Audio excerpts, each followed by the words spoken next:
actor and writer Gene Wilder, who brought his signature manic energy to films such as The Producers, Blazing Saddles, Young Frankenstein, and the role that forever ensconced him in the collective memory of a generation of children, Willy Wonka and the Chocolate Factory, has died. He was 83.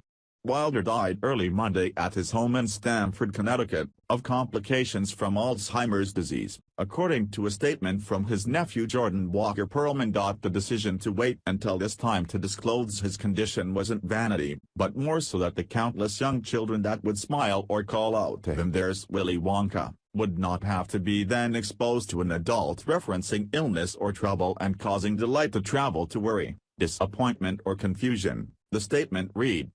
He simply couldn't bear the idea of one less smile in the world. In the first of his three pairings with director Mel Brooks, 1967's The Producers, Wilder endeared himself to audiences as the anxious accountant Leo Bloom, a nebbish drawn into an elaborate scheme to create a surefire theatrical flop. Wilder's pale blue eyes flashed on the movie screen, which helped lend him the profoundly soulful quality for which he became known. In roles such as Blazing Saddles' washed-up gunslinger, and Silver Streak's book editor, he exuded a gentleness and warmth.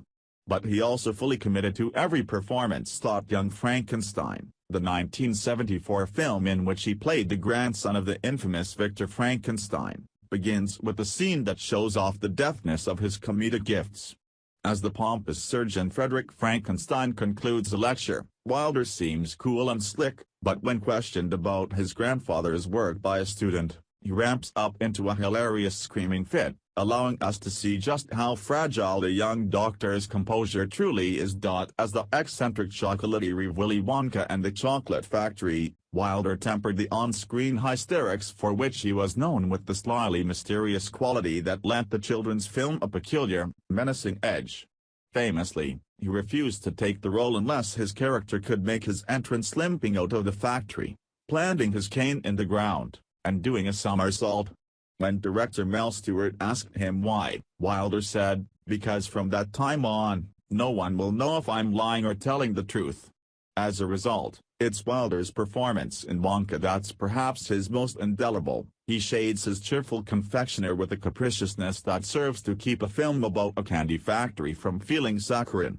Wilder's 1984 marriage to comedian Gilda Radner turned the couple into latter-day Hollywood royalty. Separately, both performers had been hugely popular. Together, they were beloved. Just 5 years later, however, Radner died of ovarian cancer, leaving Wilder devastated. According to his 2005 memoir, Kiss Me Like a Stranger, My Search for Love and Art. He went on to help found Gilda's Club, now known as the Cancer Support Community, an organization that provides social and emotional support for cancer patients and their families. Wilder and Radner appeared together in 3 films. He remarried in 1991. Wilder co-wrote the screenplay for Young Frankenstein with Mel Brooks, and later in life he turned to writing full-time, producing 3 novels and a collection of short stories.